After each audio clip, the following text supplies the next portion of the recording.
Sous l'orage, mes parents m'ont traîné hors de la voiture parce que j'avais refusé de payer les dettes de jeu de mon frère, s'élevant à 28 000 €.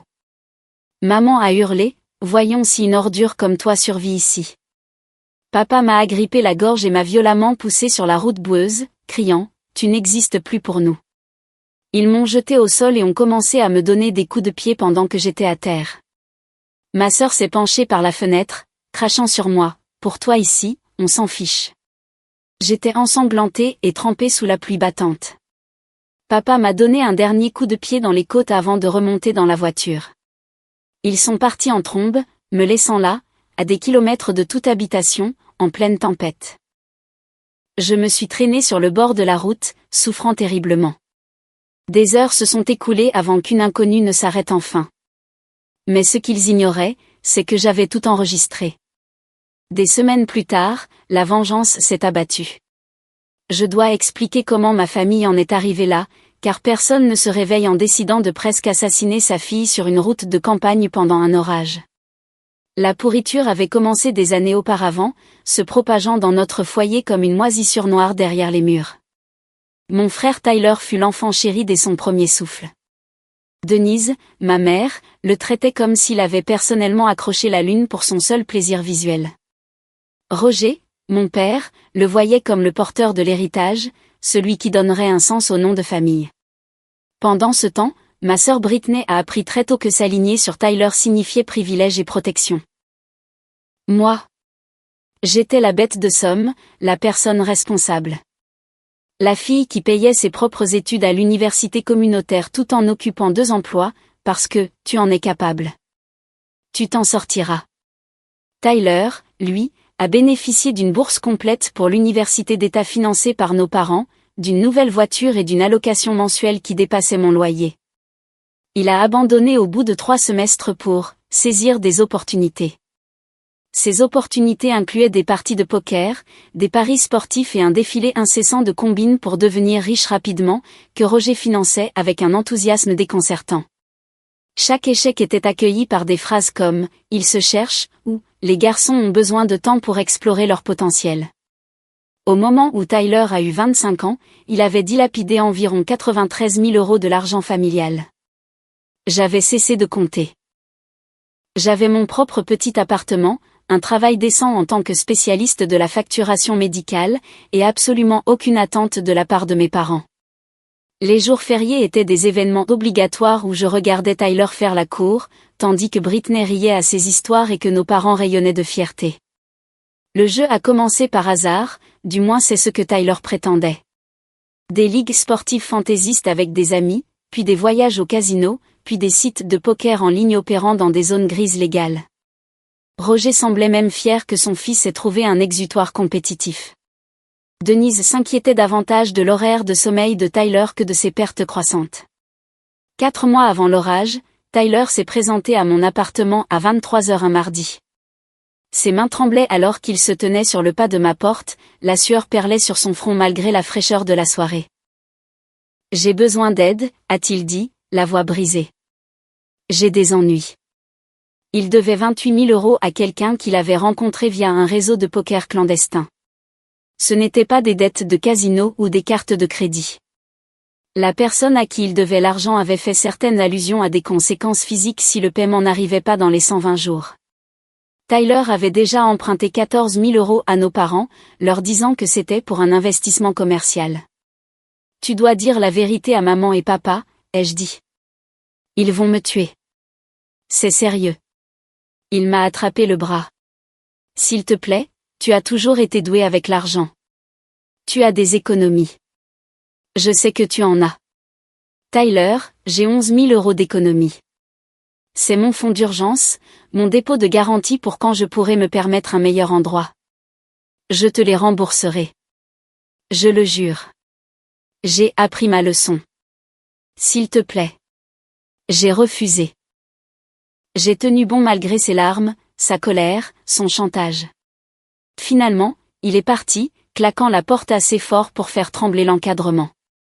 J'aurais dû savoir que ce n'était pas la fin. 2 semaines plus tard, Denise a appelé. Ton frère nous a parlé de son opportunité d'investissement. Nous mettons les autres 14 000 €, mais il lui en faut 28 000 € au total. Tu vas contribuer au reste. Je ne donnerai pas 14 000 € à Tyler, maman. La ligne est restée silencieuse pendant plusieurs secondes. Excuse-moi? Il a un problème de jeu. Il doit de l'argent à des gens dangereux. Lui donner de l'argent ne résoudra rien. Comment oses-tu? La voix de Denise est tombée à un murmure empoisonné. Ton frère essaie de construire quelque chose et tu le sabotes avec ses mensonges. Ce ne sont pas des mensonges.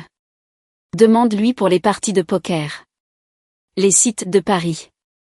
Elle a raccroché. Roger a appelé 15 minutes plus tard, son ton suggérant que je trahissais personnellement la famille. Britney a envoyé une série de SMS me traitant de jalouse, amère et pathétique. Ils s'étaient tous ralliés à la version de Tyler, acceptant son récit sans la moindre question. Le mois suivant a été une escalade. L'échéance de Tyler approchait. Il avait apparemment convaincu nos parents qu'il s'agissait d'une affaire urgente et que mon refus était le seul obstacle. Les dîners de famille sont devenus des interrogatoires. Denise pleurait sur mon égoïsme.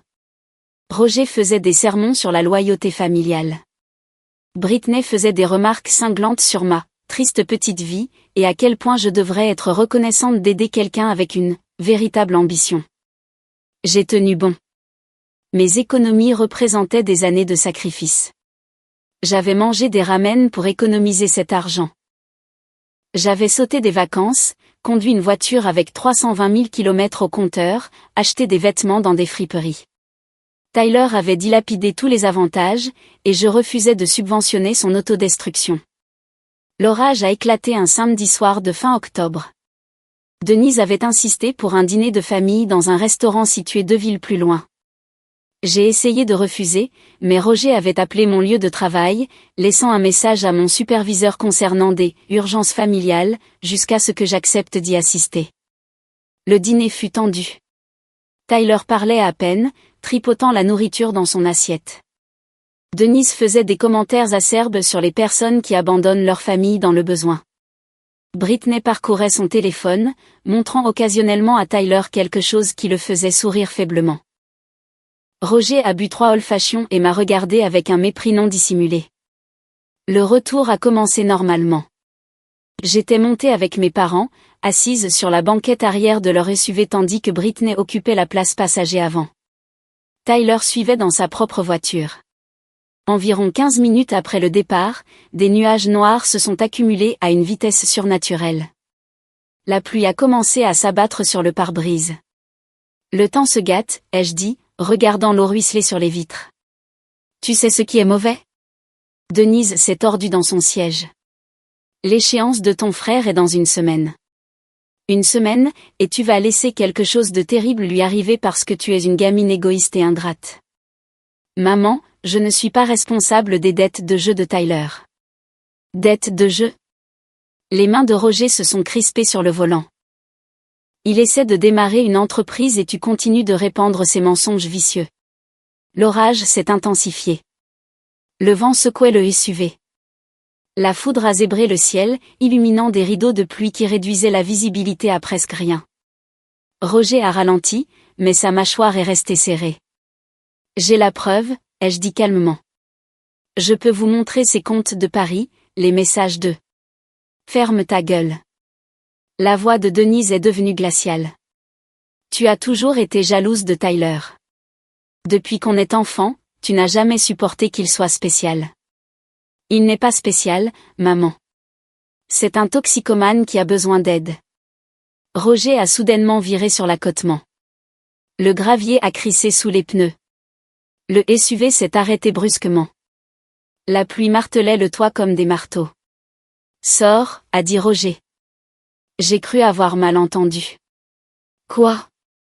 Sors de cette voiture. Son visage est devenu pourpre de rage. Tu ne fais plus partie de cette famille. Roger, on est au milieu de nulle part, pendant un orage. Dehors, a hurlé Denise. Elle débouclait sa ceinture de sécurité, se tournant pour m'atteindre. Sors, horrible déchet égoïste. Britney a commencé à filmer avec son téléphone, un sourire cruel aux lèvres. Ça va être bon. Roger a mis la voiture en mode stationnement et est sorti dans la tempête. Ma portière s'est ouverte. Le vent et la pluie se sont engouffrés dans le véhicule. Les mains de Roger se sont refermées sur mon bras, m'arrachant avec une telle force que j'ai trébuché. La boue aspirait mes chaussures. La pluie a transpercé mes vêtements instantanément, froide et brutale. Papa, s'il te plaît. Sa main s'est refermée sur ma gorge. Je ne pouvais plus respirer. Il m'a poussé en arrière et j'ai frappé violemment la route boueuse. La douleur a explosé dans mon dos et mes épaules. L'impact m'a coupé le souffle. Tu n'existes plus pour nous, a crié Roger par-dessus l'orage. Morte. Tu m'entends? Denise était sortie aussi. À travers la pluie, j'ai vu son visage tordu par la haine. Elle m'a donné un coup de pied dans le côté. J'ai essayé de me recroqueviller, mais un autre coup de pied a atteint mes côtes. Puis Roger me frappait aussi. Des bottes lourdes se connectant à mes jambes, mon dos, mes bras alors que j'essayais de me protéger. Maman, arrête. J'ai étouffé, s'il te plaît. Voyons si une ordure comme toi survit ici, a crié Denise en me donnant un autre coup de pied. Tu le mérites. Britney s'est penchée par la fenêtre, la pluie mouchetant son visage. Elle m'a craché dessus. Le crachat a touché ma joue et s'est mélangé à l'eau de pluie. Pour toi ici, on s'en fiche. Roger m'a donné un dernier coup de pied dans les côtes. Quelque chose a craqué. La douleur a blanchi ma vision. J'ai entendu les portières de la voiture claquer. Le moteur démarrer à travers la pluie et la boue. J'ai vu les feux arrière rouges disparaître sur la route. Ils m'avaient réellement laissé là, à des kilomètres de toute habitation, en pleine tempête, ensanglanté et peut-être gravement blessé. J'ai réussi à ramper jusqu'au bord de la route, m'effondrant dans les hautes herbes. Chaque respiration était comme des couteaux dans ma poitrine. Le sang se mêlait à la pluie sur mon visage. J'avais dû me mordre la langue en tombant. Le froid s'installait. Ce froid profond qui signifiait que l'hypothermie n'était pas loin. Mon téléphone. J'ai tâtonné frénétiquement dans mes poches. Il était là, même si l'écran était fissuré. Mes mains tremblaient si fort que j'arrivais à peine à le saisir. Pas de signal, bien sûr. Pas de signal. 3 heures se sont écoulées, peut-être 4. Le temps est devenu étrange. Je sombrais et revenais à la conscience, sursautant chaque fois que mon corps commençait à s'arrêter. La pluie n'a jamais cessé. La foudre continuait de fendre le ciel. Aucune voiture n'est passée. J'avais abandonné tout espoir lorsque des phares sont apparus au loin. J'ai essayé de me lever, je n'y suis pas arrivé, alors j'ai rampé plus près de la route, agitant faiblement mon bras. S'il vous plaît, voyez-moi. S'il vous plaît, arrêtez-vous. Le camion a ralenti, puis s'est arrêté. Une portière s'est ouverte. Des pas ont éclaboussé les flaques d'eau. Mon Dieu. Une voix de femme. Madame, vous m'entendez? Que s'est-il passé? S'il vous plaît, ai-je réussi à articuler? Aidez-moi. Elle s'appelait Linda Kazowski et rentrait de son service d'infirmière à l'hôpital du comté. Elle m'avait presque manqué dans la tempête. Linda m'a fait monter dans son camion, a mis le chauffage à fond et a appelé le 911. Elle m'a enveloppé dans une couverture de survie qu'elle gardait dans sa cabine et a continué à me parler, s'assurant que je restais consciente jusqu'à l'arrivée de l'ambulance. L'hôpital a diagnostiqué 3 côtes fêlées, de graves contusions, une hypothermie légère et une commotion cérébrale. La police est venue prendre ma déclaration. Je leur ai dit que j'avais eu un accident, que j'étais tombée. Les officiers ont échangé des regards, mais n'ont pas insisté. L'un d'eux m'a donné une carte pour des ressources contre la violence domestique. Mais voici ce que personne ne savait, à part Linda, à qui j'avais fait promettre le secret. J'avais enregistré l'audio sur mon téléphone. J'avais démarré l'application d'enregistrement pendant le dîner, lorsque l'interrogatoire avait commencé, prévoyant de documenter le harcèlement de mes parents pour une éventuelle ordonnance restrictive. Le téléphone était resté dans ma poche malgré tout. Malgré les cris, l'agression, l'abandon. J'avais chaque mot, chaque menace, chaque bruit d'impact. Près de 4 heures de preuve audio. L'hôpital m'a gardé 2 jours. Personne de ma famille n'a appelé. Pas de visite, pas de SMS. J'étais morte pour eux, apparemment, ce qui convenait parfaitement à mes desseins. Linda est venue me voir les 2 jours, apportant des magazines et du bon café. Elle s'est assise avec moi pendant que je lui expliquais toute l'histoire. Elle a pleuré lorsque je lui ai fait écouter des extraits de l'enregistrement.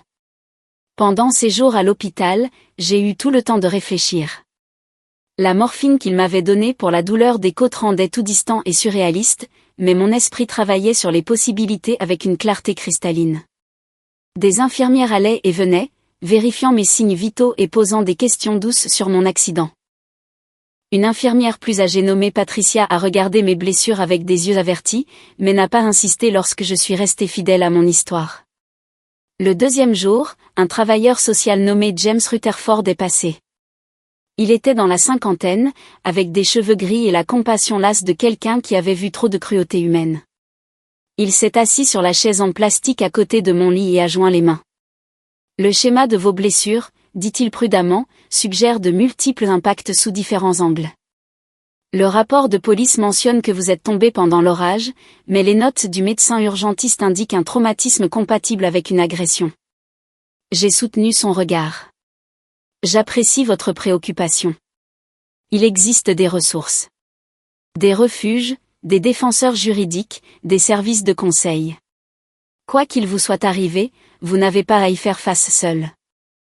Quelque chose dans sa dignité tranquille m'a serré la gorge. Puis-je vous demander quelque chose?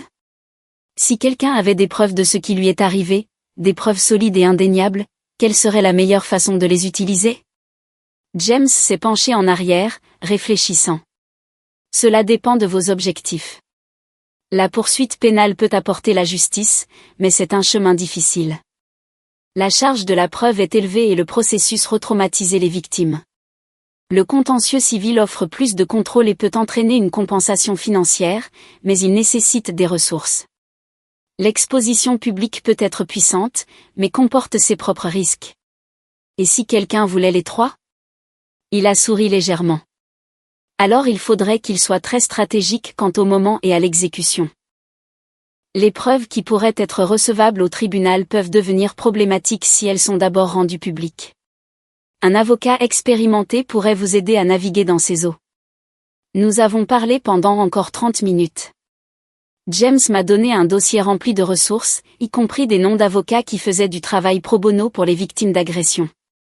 Il m'a également donné sa carte personnelle, écrivant son numéro de portable au dos. Quoi que vous décidiez, a-t-il dit en partant, assurez-vous de le faire pour les bonnes raisons, la guérison, pas seulement pour faire du mal en retour.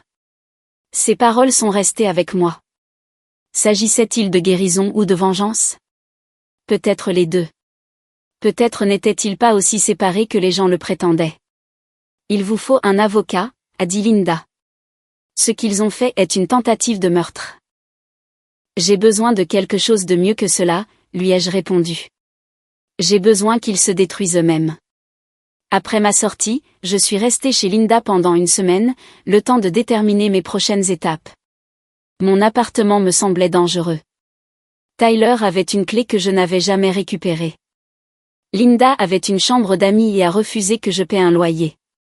Elle est devenue la famille que j'aurais dû avoir.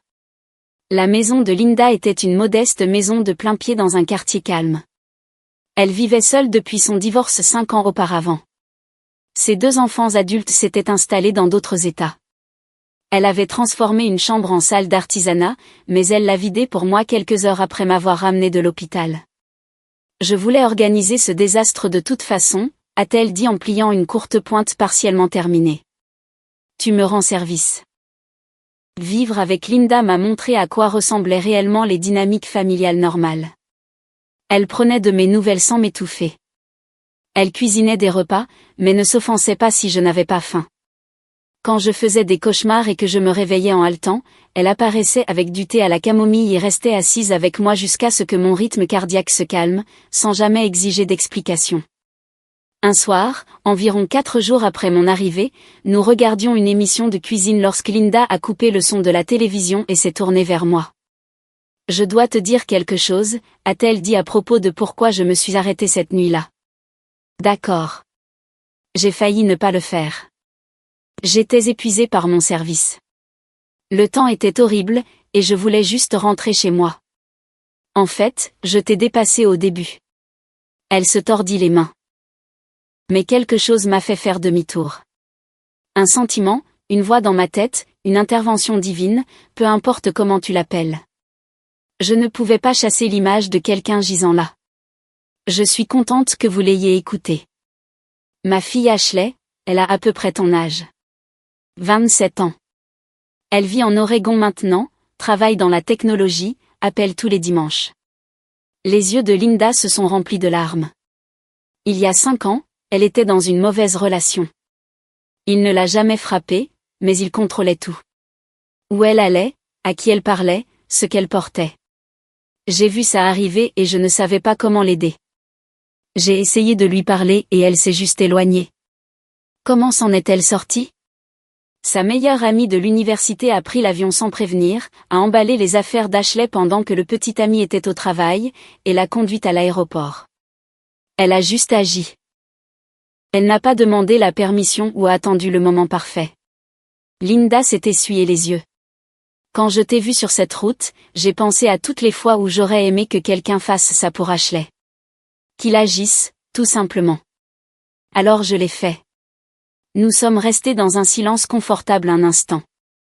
Les concurrents de l'émission de cuisine couraient autour de leur poste dans un chaos silencieux. Vous m'avez sauvé la vie, ai-je dit simplement. Et vous m'avez donné l'espace pour déterminer ce qui allait suivre. C'est plus que de simplement arrêter votre camion. Qu'est-ce qui va suivre? Demanda Linda.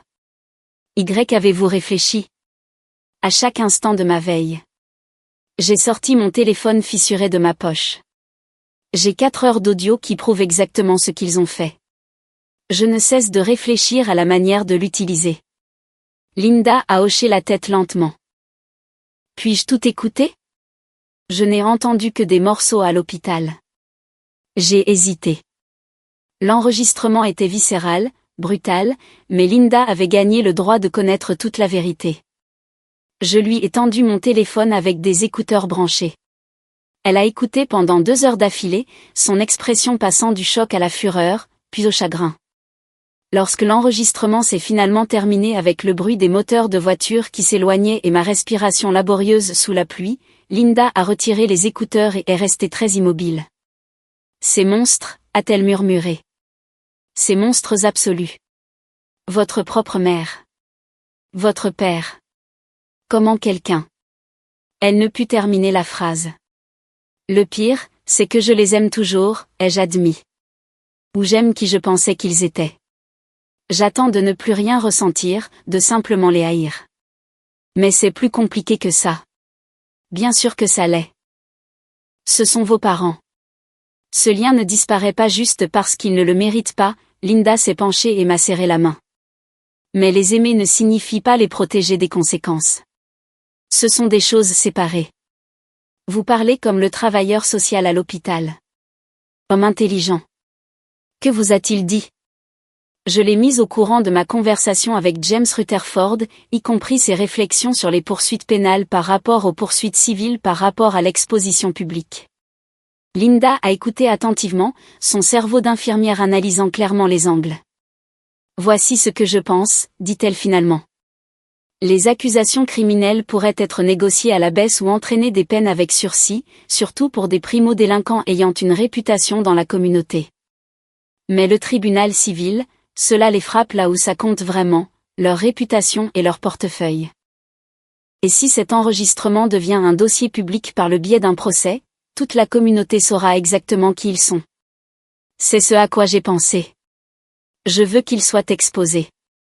Je veux que tous ceux qui pensent que ce sont des citoyens respectables connaissent la vérité. Alors il vous faut un avocat spécialisé dans le contentieux civil et qui n'a pas peur de se battre. Quelqu'un qui va droit au but. Linda a saisi son ordinateur portable. Laissez-moi faire quelques recherches. Nous avons passé les 3 heures suivantes à chercher des avocats dans la région. Linda avait un talent pour lire entre les lignes des sites web juridiques, trouvant des critiques et des historiques de cas qui révélaient le bilan réel d'un avocat par rapport à son discours marketing. Ce type, a-t-elle dit, pointant du doigt le profil de Gregory Walsh. Regardez son historique de cas. L'année dernière, il a pris en charge une affaire de violence domestique contre un homme d'affaires local éminent et a remporté un règlement à 7 chiffres. Le type a dû vendre sa concession pour payer. J'ai lu les références de Gregory. Il pratiquait depuis 23 ans, était spécialisé dans les cas de dommages corporels et de droit civique, et avait la réputation d'être un plaideur agressif. Ses critiques étaient mitigées. Les victimes l'aimaient. Les accusés le qualifiaient de requin et pire encore. Il n'est pas donné, ai-je noté, regardant les frais de consultation. Appelez-le quand même. Les consultations sont parfois annulées si l'affaire est suffisamment solide.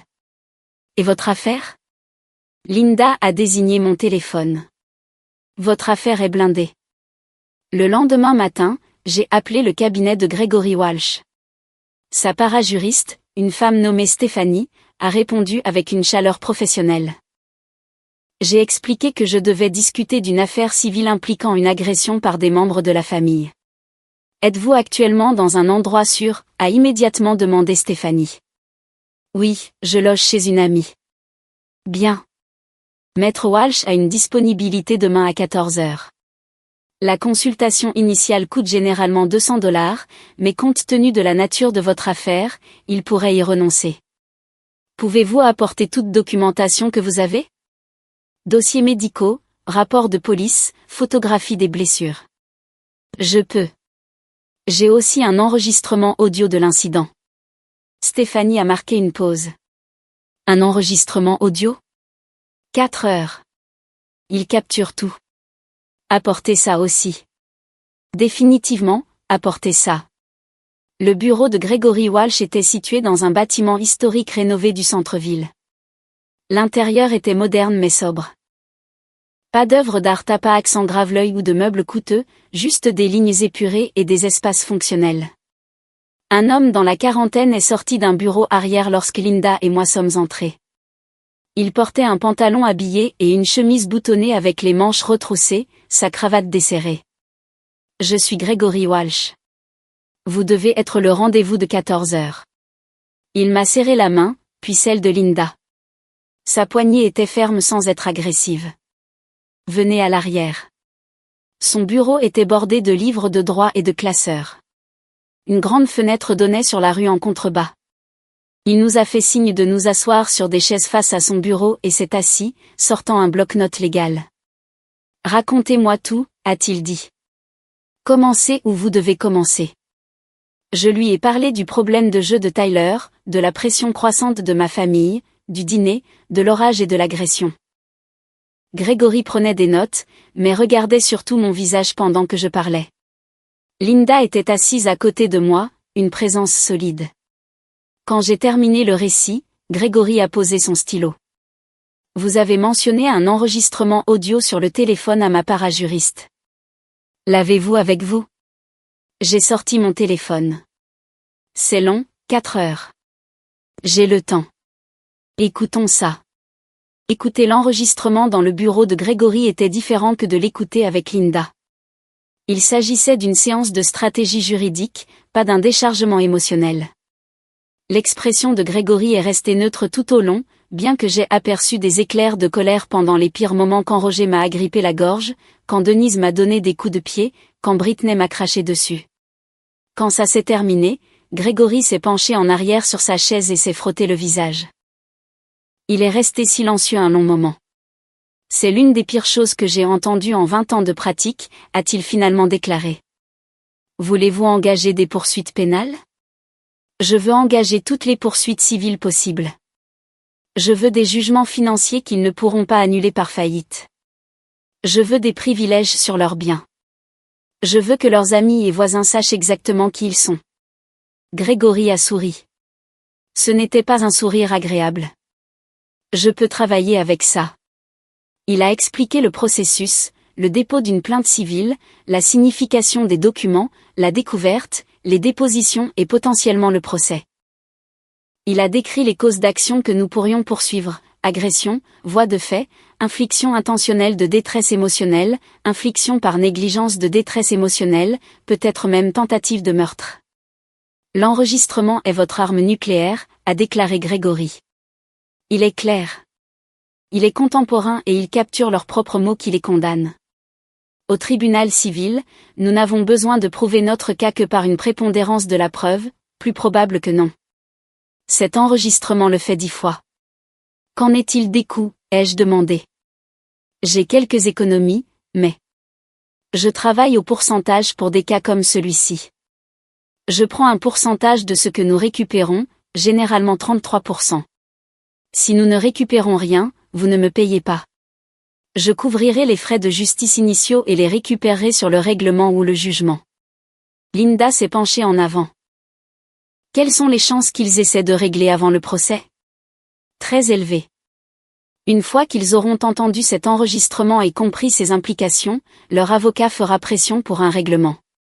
Les jurys sont imprévisibles, mais ils ont tendance à très mal réagir aux parents qui battent leur enfant et les laissent dans une tempête. Le risque d'un jugement massif les motivera à négocier. Nous avons parlé pendant encore 1 heure de stratégie, de délais et de résultats potentiels. Grégory a expliqué que l'enregistrement devrait être authentifié et que les défendeurs contesteraient probablement sa recevabilité, mais il était confiant qu'il tiendrait le coup. Une dernière chose, a dit Grégory alors que nous nous préparions à partir. Ce processus sera émotionnellement éprouvant. Les dépositions, revivre le traumatisme, avoir votre famille qui riposte avec des avocats, ça devient moche. Assurez-vous d'avoir du soutien en place. Thérapie, amis, tout ce dont vous avez besoin. Elle m'a moi, a dit Linda fermement. Et je ne vais nulle part. Grégory a souri sincèrement pour la première fois. Bien. Elle aura besoin de vous. L'enregistrement était mon option nucléaire, mais je devais être stratégique. Engager des poursuites pénales signifiait le tribunal pénal, ce qui pouvait prendre des années et pourrait aboutir à des plaidoyers de culpabilité ou des peines avec sursis. Ma famille avait juste assez d'argent et de statut social pour rendre ce processus laid et incertain. Je voulais quelque chose de plus permanent, de plus complet. Nous avons intenté une action civile contre les 4, Roger, Denise, Tyler et Britney. La plainte incluait l'agression, les voies de fait, l'infliction intentionnelle de détresse émotionnelle et l'infliction par négligence de détresse émotionnelle. Nous avons demandé des dommages et intérêts pour les frais médicaux, la douleur et la souffrance, la perte de salaire et des dommages punitifs. L'action en justice seule ne suffisait pas. J'avais besoin que leur communauté sache. Roger et Denise appartenaient à un club de golf. Ils fréquentaient une église méthodiste tous les dimanches. Denise faisait du bénévolat pour 2 organisations caritatives locales. Roger siégeait au conseil d'une association commerciale régionale. Ils avaient construit avec soin des réputations de membres respectables de la communauté. J'ai créé un site web simple. Je l'ai intitulé La vérité sur la famille Carmichael. J'ai publié l'enregistrement audio complet avec un avertissement de contenu. J'ai rédigé un compte-rendu factuel et chronologique de tout ce qui s'était passé, avec des dossiers médicaux et des rapports de police expurgés pour protéger les informations d'identification tout en prouvant que mes blessures étaient réelles et documentées. Puis j'ai envoyé le lien. Je l'ai envoyé à tous les membres de leur club de golf que j'ai pu identifier sur les réseaux sociaux, au répertoire de leur église, qui était commodément publié en ligne, à l'association commerciale, aux organisations caritatives de Denise, à leurs voisins dont j'ai trouvé les adresses via les registres immobiliers, à tous les médias locaux dans un rayon de 50 km. Je n'ai pas fait de commentaires. Je n'ai pas exagéré. J'ai simplement fourni les faits et les preuves audio, laissant les gens tirer leurs propres conclusions. La réponse fut immédiate et explosive. Le club de golf a révoqué l'adhésion de Roger et Denise dans les 72 heures. Leur église leur a demandé de ne pas revenir en attendant une enquête interne. Les 2 organisations caritatives pour lesquelles Denise faisait du bénévolat ont publié des déclarations se dissociant d'elle. L'association commerciale a retiré Roger de son conseil d'administration. Les nouvelles locales ont repris l'histoire. Une journaliste, une femme nommée Vanessa Kim, a réalisé un reportage d'investigation complet. Elle a interviewé Linda, qui a confirmé m'avoir trouvé sur le bord de la route. Elle a examiné les dossiers médicaux. Elle a interviewé les officiers qui avaient répondu. L'audio a été diffusé aux nouvelles du soir avec des bips stratégiques pour les pires jurons. Les présentateurs semblaient réellement bouleversés en discutant. L'employeur de Tyler, il avait finalement trouvé un emploi dans une concession automobile 3 mois auparavant, l'a licencié après que l'histoire soit devenue virale. Apparemment, le fait d'avoir une tentative de causer la mort de sa sœur dans le cycle de l'actualité n'était pas bon pour les ventes. Britney travaillait dans le marketing pour une société immobilière régionale. Son entreprise l'a mise en congé immédiat lorsque sa participation est devenue publique. Elle avait filmé l'agression sur son téléphone, après tout. Même si elle avait supprimé la vidéo, je l'avais mentionné dans mon compte-rendu écrit, et son entreprise ne voulait rien avoir à faire avec le scandale. L'action civile a progressé. Gregory était implacable. Il a dépossédé chaque membre de la famille séparément, et j'ai regardé via un flux vidéo tandis qu'il démolissait méthodiquement leurs justifications et leurs excuses. Le processus de préparation des dépositions a pris des semaines. Gregory m'a fait rédiger un calendrier détaillé de chaque interaction avec ma famille menant à l'agression. Nous avons parcouru l'enregistrement audio ligne par ligne, identifiant les moments et les déclarations clés. Il m'a préparé sur la manière de gérer les questions si je devais témoigner, même s'il m'a assuré que l'enregistrement ferait la majeure partie du travail. Le dépôt de la plainte elle-même a été étonnamment peu spectaculaire. Gregory a soumis les documents au tribunal, et nous avons attendu que les défendeurs soient signifiés. La plainte faisait 47 pages, détaillant chaque élément de l'agression et les années de dysfonctionnement familial qui y avaient conduit. Gregory avait inclus les dossiers médicaux, les photographies de mes blessures et une transcription de l'enregistrement audio. La première personne à être signifiée fut Roger. Selon le rapport de l'huissier, il avait répondu à la porte en robe de chambre un samedi matin. Il avait lu la plainte là, sur le pas de sa porte, puis avait claqué la porte sans signer l'accusé de réception. L'huissier a laissé les papiers sur son porche comme l'exigeait la loi. Denise a été signifiée sur son lieu de travail. Elle avait trouvé un emploi de réceptionniste dans un cabinet dentaire. L'huissier a dit qu'elle était devenue pâle en lisant la première page, puis s'était excusée pour aller aux toilettes. Elle y est restée 20 minutes avant d'en ressortir les yeux rouges et tremblantes. Tyler a été signifié à son complexe d'appartements. Il a essayé de refuser les papiers, courant en fait dans son logement et verrouillant la porte. L'huissier les a laissés scotchés à sa porte et a déposé un affidavit de signification. Britney a été signifiée dans un café où elle rencontrait une amie. L'huissier s'est approché de sa table, a confirmé son identité et lui a remis les papiers. Selon le rapport, son amie a demandé ce que c'était, et Britney a juste secoué la tête, rassemblant ses affaires et partant immédiatement. Moins de 48 heures après la signification, mon téléphone a commencé à sonner. J'avais bloqué tous leurs numéros après avoir quitté l'hôpital, mais ils ont trouvé des moyens de contourner cela. Denise appelait depuis des téléphones de travail, laissant des messages vocaux qui oscillaient entre excuses larmoyantes et accusations furieuses. Roger envoyait des emails avec des objets comme « Voilà ce que tu es devenu, tu es en train de détruire cette famille ». Tyler envoyait des SMS depuis le téléphone d'un ami, alternant entre me supplier d'abandonner le procès et menacer de contre-attaquer pour diffamation. Britney était la seule à rester silencieuse, ce qui, d'une certaine manière, semblait plus inquiétant que les appels désespérés des autres. Gregory m'a dit de tout enregistrer, mais de ne pas répondre. Laisse-les creuser leur propre tombe, a-t-il dit. Chaque contact est une preuve potentielle de harcèlement. 2 semaines après la signification, les défendeurs ont retenu Gérald Deere, un avocat connu pour défendre des cas difficiles. Gérald était dans la soixantaine, réputé pour ses contre-interrogatoires agressifs et ses arguments juridiques créatifs. Gregory l'avait déjà affronté. Il est bon, m'a dit Gregory autour d'un café dans son bureau. Il cherchera n'importe quel angle pour saper l'enregistrement ou votre crédibilité. Il essaiera de peindre votre famille comme des victimes de votre esprit de vengeance, mais il n'a rien à exploiter ici. La preuve est trop forte. La première grande bataille portait sur l'enregistrement lui-même. Gérald a déposé une requête en irrecevabilité, arguant que j'avais violé les lois sur l'écoute clandestine en enregistrant sans le consentement de toutes les parties.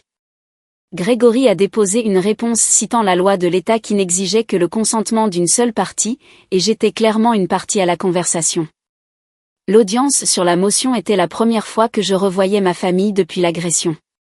Ils étaient assis dans la galerie du tribunal avec Gérald, tous habillés de manière conservatrice, comme pour l'église. Roger portait un costume que je n'avais jamais vu. Denise avait les cheveux coiffés professionnellement. Tyler avait l'air émacié, comme s'il avait perdu du poids. Britney regardait droit devant, évitant tout contact visuel. La juge Marina Costano présidait. Elle était dans la cinquantaine, une ancienne procureure connue pour gérer un tribunal efficace. Elle avait examiné les mémoires avant l'audience et est allée droit au but. Maître Heer, votre argument est que cet enregistrement a violé la loi de l'État sur l'écoute clandestine, mais la loi stipule clairement que le consentement d'une partie est suffisant.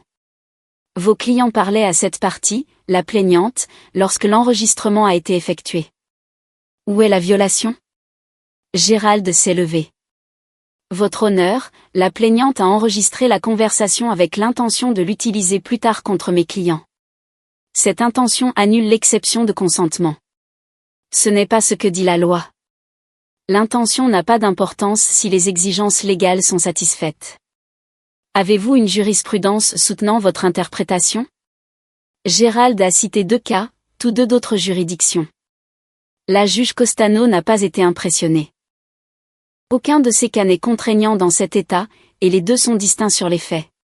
Cet enregistrement a été réalisé par un participant à la conversation dans un lieu où il n'existait aucune attente de vie privée, une voiture et une voie publique. La loi sur l'écoute clandestine ne s'applique pas, la requête a été rejetée. L'enregistrement serait recevable. J'ai vu Denise se pencher pour chuchoter frénétiquement à Gérald. Le visage de Roger est devenu rouge. Tyler fixait ses mains. Après l'audience, Gregory m'a prise à part. C'était le meilleur scénario possible. L'enregistrement est maintenu, et maintenant ils savent que nous avons un avantage insurmontable. Attendez-vous à des propositions de règlement rapidement. Il avait raison. 3 jours plus tard, Gérald a appelé Gregory pour discuter d'une éventuelle résolution de l'affaire. La première offre de règlement est arrivée une semaine après. 50 000 €, partagés entre tous les défendeurs, sans admission de faute et un accord mutuel de non-divulgation. Gregory m'a montré l'offre dans son bureau. C'est insultant, mais c'est une position de départ. Que voulez-vous faire? Je veux la rejeter. Je veux des dépositions. Je veux qu'ils soient obligés de s'asseoir dans une pièce et de répondre à des questions sur ce qu'ils ont fait. C'est ce que j'espérais que vous diriez. Les dépositions ont été programmées sur une période de 2 semaines. Roger est passé le premier, assis en face de Gregory dans une salle de conférence au bureau de Gérald. J'ai regardé via un flux vidéo depuis le bureau de Gregory, Linda à côté de moi, une main de soutien sur mon épaule. Roger a essayé de se présenter comme la partie raisonnable. Il a affirmé que j'avais agi de manière erratique au dîner, faisant des accusations folles contre Tyler. Il a dit qu'il ne m'avait retiré de la voiture que parce qu'il craignait pour la sécurité de tous. Alors, votre solution pour craindre pour la sécurité de tous était de traîner votre fille sous un orage, demanda Gregory. Je voulais qu'elle se calme. J'ai pensé que l'air frais pourrait aider.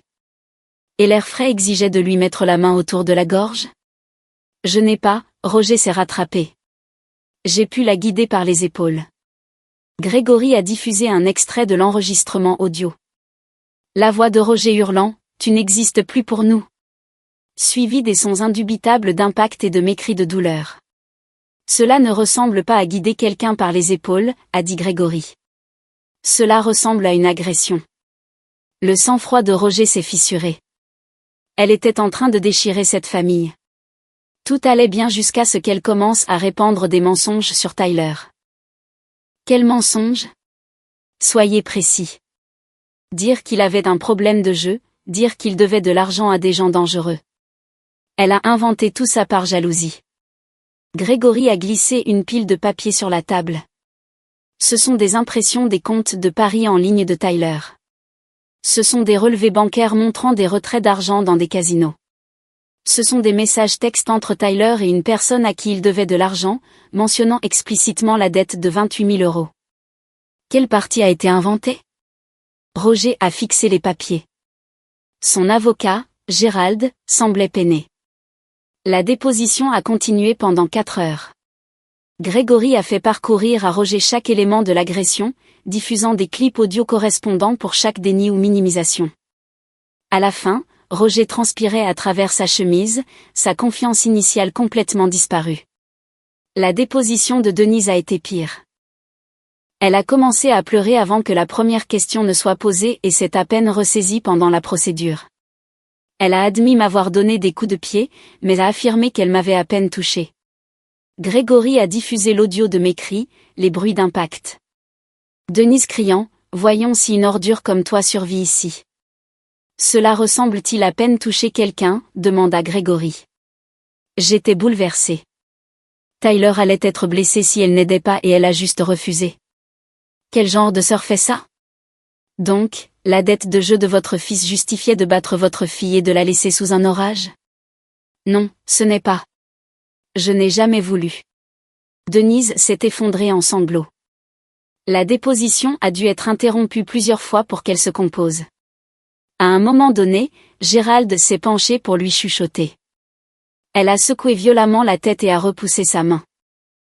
La sténographe du tribunal a capturé chaque moment, chaque effondrement, chaque tentative désespérée de justifier l'injustifiable. La déposition de Tyler a été litigieuse dès le début. Il est arrivé sur la défensive, les bras croisés, la mâchoire serrée. Il m'a tout reproché. Si elle m'avait juste aidé, rien de tout ça ne serait arrivé, a-t-il dit. J'étais désespérée. Des gens me menaçaient. Elle avait l'argent et elle a dit non par méchanceté. Les économies de votre sœur s'élevaient à 11 000 euros. Vous deviez 28 000 euros. Comment ces 11 000 euros allaient-ils résoudre votre problème? Ça aurait été un début. Elle aurait pu emprunter le reste ou mes parents auraient pu. Le visage de Tyler est devenu rouge. Écoutez, elle m'a toujours détesté. Toujours. Ce procès n'est que sa vengeance parce que j'étais le favori. Grégory a haussé les sourcils. Donc, vous admettez que vous étiez traité de manière préférentielle? Non, non, ce n'est pas ce que je voulais dire. L'interrogatoire s'est poursuivi, Tyler se contredisant à plusieurs reprises. Il a admis que ses parents lui avaient déjà donné 14 000 euros. Il a admis avoir menti au sujet de l'investissement commercial. Il ne pouvait pas expliquer pourquoi j'aurais dû payer ses dettes de jeu. Lorsque Grégory a posé des questions sur l'agression, Tyler a essayé de prétendre qu'il n'était pas présent. Grégory a souligné que Tyler avait suivi dans sa propre voiture et avait vraisemblablement été témoin des conséquences lorsque Roger, Denise et Britney sont retournés à leur véhicule. Avez-vous pris des nouvelles de votre sœur? Avez-vous appelé à l'aide? Avez-vous essayé d'arrêter vos parents? Je ne savais pas à quel point c'était grave. L'enregistrement audio capture l'ouverture et la fermeture de votre portière de voiture. Vous étiez là. Tyler s'est déplacé inconfortablement. J'étais sous le choc. Je ne savais pas quoi faire. Alors, vous n'avez rien fait pendant que votre sœur gisait, saignant, sous un orage. Le silence de Tyler en disait long. La déposition de Britney était celle que j'attendais le plus. Elle est arrivée habillée comme pour un entretien d'embauche, son maquillage parfait, ses cheveux coiffés. Elle a essayé de se présenter comme une spectatrice innocente. J'avais peur, a-t-elle dit. Mes parents étaient tellement en colère et je suis juste restée dans la voiture. Je n'ai pas participé. Grégory a diffusé le clip audio de Britney me crachant dessus et disant « Pour toi ici, on s'en fiche ». Cela ressemble à une participation, a noté Grégory. J'avais peur qu'il se retourne contre moi si je ne le faisais pas. Britney s'est arrêtée, réalisant qu'elle venait d'admettre avoir participé par autopréservation. Donc, vous avez craché sur votre sœur et lui avez dit de se pourrir parce que vous aviez peur? Je ne le pensais pas. C'était juste. J'ai été prise dans le moment. Avez-vous été prise dans le moment lorsque vous avez filmé l'agression sur votre téléphone? Britney est devenue pâle. J'ai supprimé cette vidéo. Mais vous l'avez filmée. Pourquoi? Je ne sais pas. Je ne réfléchissais pas, vous ne réfléchissiez pas ou vous vouliez capturer l'humiliation de votre sœur pour la postérité? Gérald a objecté, mais le mal était fait. Britney a passé le reste de sa déposition à se contredire et à faire marche arrière. Elle a admis avoir filmé, admis avoir craché, admis être restée silencieuse alors qu'elle aurait pu appeler à l'aide. Elle a essayé de pleurer à un moment donné, mais cela a semblé calculé plutôt que sincère. Après les 4 dépositions, Grégory et moi nous sommes rencontrés dans son bureau. Il avait un sourire satisfait sur le visage. « Ils sont terrifiés », a-t-il dit.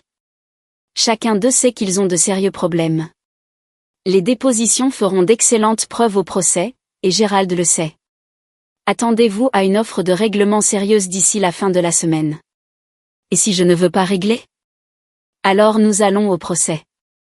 Mais les procès sont imprévisibles, coûteux et épuisants émotionnellement. Nous les tenons. Ils offriront suffisamment pour que le règlement en vaille la peine. J'y ai réfléchi.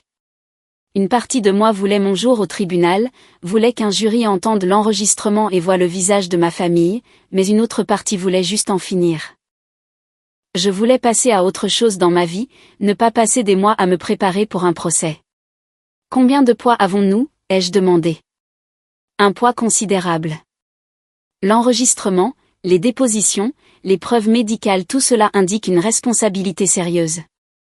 Des dommages punitifs sont presque garantis, ce qui signifie que le montant pourrait être substantiel. Ils risquent la ruine financière si nous allons au procès. Alors voyons ce qu'ils offrent. Les négociations de règlement ont commencé vers la 8e semaine du procès. Les frais juridiques de la famille augmentaient et Gérald voyait clair dans le jeu. J'ai rejeté les 3 premières offres de règlement. Je n'étais pas intéressé à les laisser s'en tirer avec une simple tape sur les doigts. La 4e offre est venue avec un ajout intéressant. Les créanciers de Tyler s'étaient impliqués. La personne à qui il devait 28 000 € avait vu la couverture médiatique et avait intenté un procès distinct. Tyler avait utilisé l'histoire du prétendu investissement commercial pour escroquer Roger et Denise de 14 000 €, ce qui ouvrait des problèmes juridiques supplémentaires. Son château de cartes financier s'effondrait de manière spectaculaire. Les négociations de règlement final ont pris encore 4 mois d'aller-retour, se terminant environ 1 an après que j'ai initialement déposé la plainte. Roger et Denise paieraient 325 000 €, garantis par un privilège sur leur maison. Ils seraient également tenus de suivre et de terminer un programme pour les délinquants de violences domestiques. Toute violation d'une ordonnance restrictive entraînerait une arrestation immédiate. Tyler paierait 70 000 €, bien qu'en réalité, je ne verrais jamais cet argent. Sa dette dépassait ses actifs de 6 chiffres, mais le jugement le suivrait pendant des décennies, détruisant son crédit et limitant ses options. Britney paierait 23 000 € et publierait des excuses écrites qui feraient partie du dossier public. Plus important encore, les 4 devaient signer des aveux détaillés admettant chaque élément de l'agression. Ces aveux sont devenus une partie du dossier du tribunal, permanent, public, consultable. Grégory a tout rédigé et déposé auprès du tribunal. Le jour où le juge a signé l'ordonnance finale, j'étais assise dans la galerie du tribunal et j'ai senti quelque chose se dénouer dans ma poitrine. Justice n'était pas tout à fait le bon mot. Responsabilité correspondait mieux. L'argent a aidé. J'ai payé mes factures médicales, indemnisé Linda pour sa gentillesse et versé un acompte substantiel pour une petite maison à 2 heures de ma ville natale. J'ai commencé à consulter un thérapeute spécialisé dans les traumatismes familiaux. Lentement, j'ai construit une nouvelle vie. Roger et Denise ont divorcé 6 mois après le règlement. Il s'avère que faillir tuer votre fille et perdre son statut social met de la pression sur un mariage. Roger a déménagé dans un autre état. Denise est restée dans leur maison, bien qu'elle ait dû la vendre finalement pour couvrir les paiements du règlement. Aux dernières nouvelles, elle vivait dans un petit appartement et travaillait dans le commerce de détail. Tyler a déclaré faillite, ce qui n'a pas annulé le jugement contre lui. Il est retourné vivre chez Roger pendant un certain temps, puis a disparu des réseaux sociaux. Honnêtement, je ne sais pas où il a fini. Britney a reconstruit sa carrière dans une autre ville. Elle a envoyé les excuses ordonnées par le tribunal via son avocat. Elles étaient brèves et clairement écrites par un avocat, mais elles existaient. Nous n'avons pas parlé depuis. Linda et moi sommes restés proches. Elle est devenue la famille que j'ai choisie, celle qui m'a montré ce à quoi ressemblait l'amour et le soutien réel. Nous dînons ensemble tous les dimanches. Parfois, les gens me demandent si je regrette la façon dont tout s'est déroulé, si j'aurais aimé simplement engager des poursuites pénales ou m'éloigner complètement. La réponse est non. Ma famille devait faire face à des conséquences à la hauteur de la gravité de ce qu'ils avaient fait. Ils avaient besoin que leur communauté connaisse la vérité. Ils avaient besoin de perdre les choses qu'ils valorisaient le plus, la réputation, le statut et le mensonge confortable qu'ils avaient construit en étant de bonnes personnes. Cet orage a tout changé. Ils m'ont jeté comme des déchets, supposant que je serais trop brisé ou trop effrayé pour me défendre. Ils ont oublié que la survie n'est pas seulement une question d'endurance physique. Parfois, c'est une question de patience. De stratégie, laisser les actions des gens parler plus fort que toute accusation. L'enregistrement a fait plus que me sauver la vie. Il m'a donné le pouvoir de revendiquer ma vérité d'une manière qui ne pouvait être écartée ou minimisée. Chaque coup de pied, chaque menace, chaque moment de cruauté a été préservé dans une clarté audio parfaite. Ils ne pouvaient pas réécrire l'histoire. Ils ne pouvaient pas prétendre que j'exagérais ou que je me souvenais mal. Leurs propres voix les ont condamnés. J'ai encore des cauchemars parfois. Je me réveille en sentant la pluie froide, en goûtant la boue, en entendant la voix de Denise crier que je suis une ordure. Mais ces moments passent. Je suis en sécurité maintenant, libre, en train de construire une vie qu'ils ne peuvent pas toucher. Et si Tyler se présente un jour pour demander de l'aide, j'ai une ordonnance restrictive et un très bon avocat en composition abrégée. La dernière fois que j'ai vu l'un d'eux, c'était au tribunal lors de l'audience de règlement final. Roger avait l'air 10 ans plus vieux, les épaules affaissées. Denise n'a pas voulu établir de contact visuel. Tyler fixait ses mains. Britney faisait défiler son téléphone, feignant l'ennui. En quittant le palais de justice, je n'ai pas regardé en arrière. Il n'y avait plus rien là-bas qui valait la peine d'être vu. Parfois, la meilleure vengeance n'est pas un seul moment dramatique. C'est le démantèlement systématique des mensonges que les gens racontent à leur sujet, pièce par pièce, jusqu'à ce qu'il ne reste plus que la vérité qu'ils ont tant essayé d'enterrer. Ils voulaient que je disparaisse dans cette tempête, que je devienne une autre statistique tragique, une autre victime qui est restée silencieuse. Au lieu de cela, j'ai survécu. J'ai documenté. J'ai parlé. Et je me suis assuré que tout le monde entende.